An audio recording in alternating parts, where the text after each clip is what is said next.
हाँ चालू करो।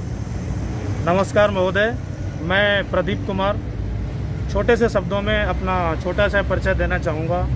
महोदय, मैं प्रदीप कुमार मेरा नाम है और मैं यूपी मैनपुरी से बिलोंग करता हूँ और इस समय महाराष्ट्र ठाणे में टाटा प्रोजेक्ट लिमिटेड में एज ए इंजीनियर के पद पर कार्य कर रहा हूँ, जो कि आपके लिए मेट्रो कंस्ट्रक्शन का काम कर रही है। तो सर, ये मेरा एक छोटा सा परिचय था और मेरे महानुभाव, मैं आपको ये सूचित करना चाहूँगा कि मेरे एक दोस्त के द्वारा मुझे ये बीबीपी पार्टी के बारे में पता चला, जो कि भारतीय बेरोजगार पार्टी के नाम से है।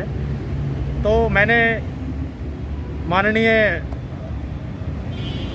विपिन जी से बात की, तो उन्होंने मुझे पार्टी के बारे में कुछ बोलने के लिए कहा। तो उसी के माध्यम से मैं आपको ये बताना चाहता हूँ श्रीमान जी, मैं आज 30 साल की उम्र में कार्य तो कर रहा हूँ, ज़िंदगी तो जी रहा हूँ, बट मेरा उद्देश्य है कि मैं देश के लिए, मैं समाज के लिए, मैं लोगों के लिए कुछ करूँ। जो हमारे बीच भांत भांत की पार्टियाँ, भांत भांत के लोग नए नए मुद्दे, नए नए सपने लोगों को दिखा के और अपना काम निकालते हैं और लोगों को भटकते बेरोज़गारी के लिए छोड़ देते हैं।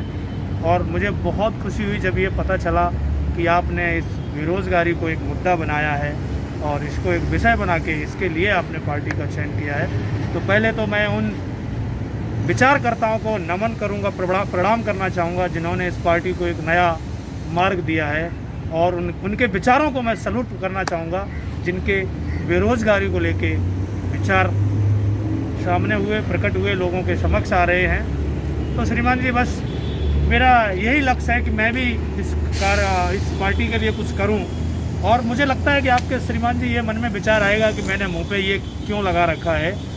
तो अभी हमारी गवर्नमेंट, श्रीमान जी, गवर्नमेंट किसी की भी हो, हमें नियमों का पालन करना चाहिए, और नियमों का पालन कभी गवर्नमेंट या किसी व्यक्ति का नहीं होता है, वो सारे समाज के लिए होता है, पूरे जनहित के लिए होता है। तो मैंने मोदी जी की बात का पालन करते हुए अपनी सुरक्षा के लिए ये मास्क के रूप में अपना गमछा लगा के रखा है, और ये मेरी अभी इस कोरोना के दौर में सुरक्षा कर रहा है। तो मैं चाहूँगा पहले तो जितने लोग हमें सुने वो पहले अपने मास्क को रखें, सोशल डिस्टेंसिंग रखें, लोगों को गाइड करें।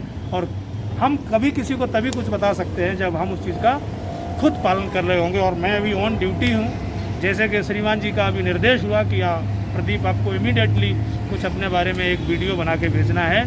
तो श्रीमान जी, फ़िलहाल मैं यही कहूँगा, जिसके भी ये विचार हैं बहुत अच्छे हैं, और मेरे भी विचार ये हैं कि मैं अपने जीवन में अगर किसी के काम आ जाऊँ, मेरा बचा हुआ जीवन अगर हमारे देश के, हमारे राष्ट्र के लोगों के काम आ जाए, तो मेरे लिए सबसे बड़ी खुशी की और सबसे बड़े लक्ष्य की प्राप्ति का कार्य होगा।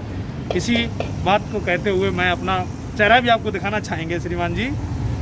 बस यही आशा करता हूँ श्रीमान जी, उम्मीद करता हूँ कि हम सब इस कार्य को करते करते अपने वैश्विक मुद्दे को नहीं भटकेंगे। चाहे हम रहें ना रहें, हम कहीं भी रहें, हमारे विचार रहने चाहिए, और हमारे विचार ऐसे हों कि भविष्य में लोगों के काम आए, क्योंकि यहाँ मृत्यु ही अंतिम सत्य है और मृत्यु सबकी निश्चित है।